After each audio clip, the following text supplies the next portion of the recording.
we're going to change the wheel as if you've got a puncture. This is what you would do to get it. Firstly, for a wee bit of safety, we're going to use these blocks for the front wheel because we're taking the back one off. And we're going to prop the wheel just so the car won't move when it's up on the jack. Perhaps come crashing down on you while you're working on it, so that'll keep the car from moving. So we're ready to locate it. Our jacking point, which is in under the sill here, do check they're not all in the same place. What we have done, we've already cracked the nuts to loosen them, just for the video's sake. So they're already loosened. What we'll do now is we'll jack the car up and wheel up off the ground.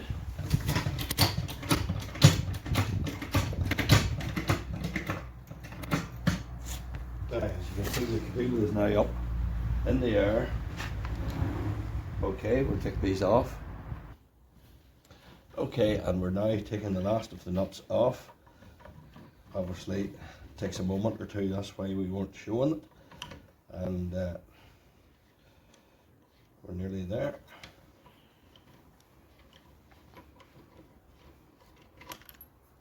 So then the wheel is ready to come off. And that's it off. So if that's your old puncture tyre, what you will then do is get your new tyre or get your puncture fixed.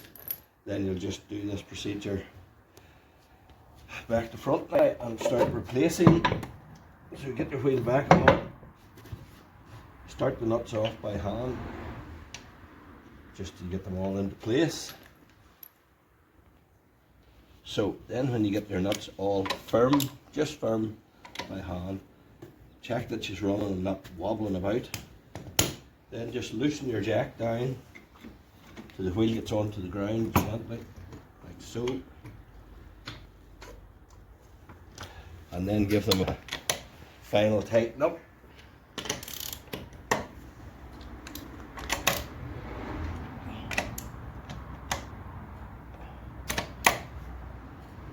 Just check everything's firm. You're good to go again. Remove your jack and remove your props from the wheel. And basically once you've all that done, that's you good to go again. Okay, thanks for watching.